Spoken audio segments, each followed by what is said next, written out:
Alright, day 2, trying out if I can get my Curfboard Ice Blades on a rink. This time we're at an outdoor one. Let's hope we don't get kicked out after one lap. If you've followed my channel, you know that I've tried making an ice surf skate before. My first iteration was this one using an Oxello deck and waterborne surf and rail adapters. It worked okay, but not great. The second one used a Meraki system with waterborne rail adapters, and it was pretty good, but not perfect. They say the third try is a charm, so let's see. I've been waiting for this since I saw the advertisement. We're going to try version 3 of the Ice Surfskate. And this time we're using blades custom designed for it. They're the Curfboard blades set up on a new set of Curfboard trucks. These from videos look like they're really optimum for getting your surf skate moving on the ice, so let's try it out. You can see the quality of the welding there. It's designed to fit on the axle. It's heavy gauge steel. And look at the sharpness of that blade. It's not like a regular hockey skate blade. It is very sharp. I don't know if I'm going to try any kick flips on this. Alright, so let's set this up and get out onto the ice.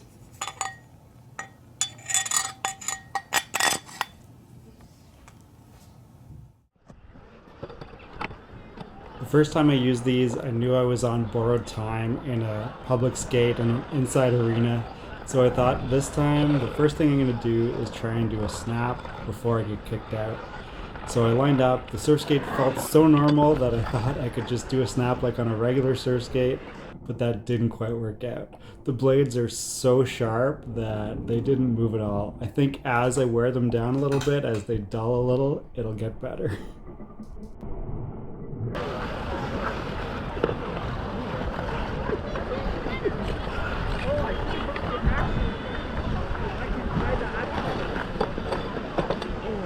Alright, so doing snaps are not so easy when it's sharp.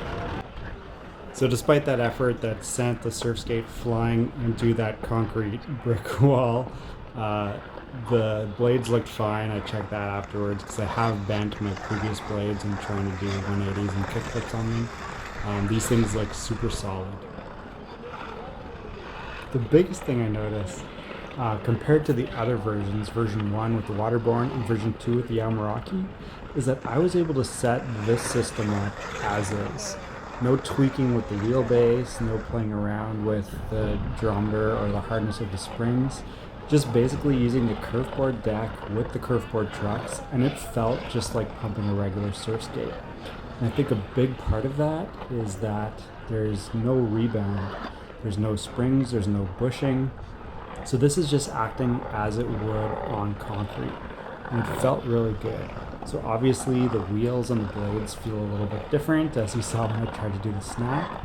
But in terms of pumping and carving, it just feels completely normal. So if you are looking to get your pump on and you're looking to carve or go long distances, this feels completely natural as a surf skate. I love the sound that these blades make on the ice as they're carving, so I'm just going to give a bit of a silent clip right here so you can hear the sound.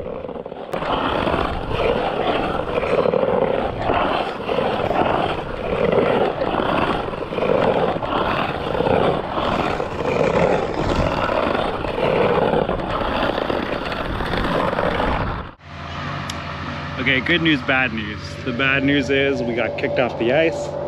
The good news is it's just because the Zamboni is doing a run, so we'll have some nice fresh ice to go with next. In the meantime, let's cut back to this clip that I filmed while I was able to get a short run in on the indoor ice rink. And you can see here how easy it is to pump these and get them going at speed. They're super smooth, the sharp blades just cut into the ice and grip really well. You can see here it takes very little effort to get this moving and moving at pace. Basically it feels like riding a surfboard on just super smooth concrete. It just flows really easily, it's not a lot of effort, just really intuitive to use this system.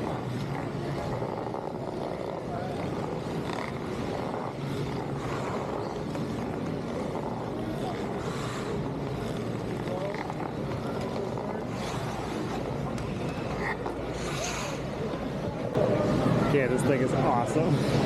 It works so much better than anything else I've used. Moving back outdoors, I thought I would test this a little bit more, trying to do some infinity carves. And you can see that it does hold its lines pretty well there. The ice was not quite clean yet here, but it still worked. I also thought I would test out doing an ollie. I didn't want to risk ruining my blade, so I didn't want to go into any kind of more advanced tricks beyond that, because that is how I destroyed another set of blades. So I tried it, it didn't work so well. I ended up flipping over one of the blades so it flipped upside down, and I pretty much called it quits at that. This isn't something you'd really doing a lot anyway. First model I made used a waterborne adapter for the front truck, and I found the rubber bushing based system was really difficult to pump. So once I switched to this Yao based one, it was a little bit easier.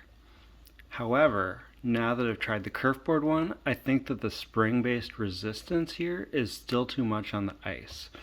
When it helps you on dry land, it actually kind of hurts on the ice where you have to put so much effort into activating the blades.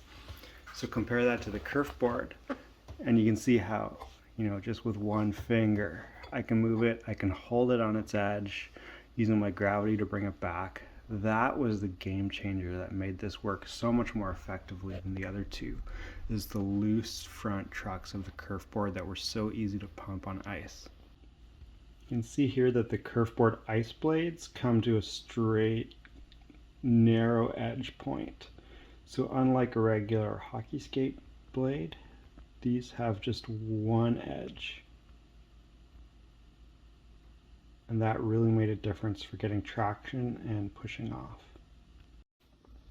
It's hard to capture on film, but the previous blades I was using are kind of like a hockey ice skate. It's hard to see here, but there is a little bit of a dip in between here, so you kind of have two edges, an outside edge and an inside edge. So when you're skating and you have 2 feet that you can use independently, that's good to be able to lean on either one side or the other. But I found that on the Surfskate, since you'll be having always your 2 blades connected to each other and operating the same way, that didn't work as well as on the Curfboard Ice Blade, where you had just that single fine point of the blade. So my final verdict on the Curfboard Ice Blades with the Curfboard Surfskate trucks is that this is a no-brainer product. If you live in cold weather climates and you have a long winter to get through where you can't surf skate, this is going to help you get your fix, and it works better than any of the other systems that I've tried to put together. The Curfboard guys were telling me that I need to try their trucks on this system, and I didn't really think it would be that much better than the Yao, but now that I've tried it, it's definitely the best system that there is out there for winter surf skating. So there's still some winter left. It's a no-brainer to go buy these. If you use the code that I'm going to throw up in the description, you'll get an extra 10% off your purchase, so hope that helps. Thanks for watching, guys.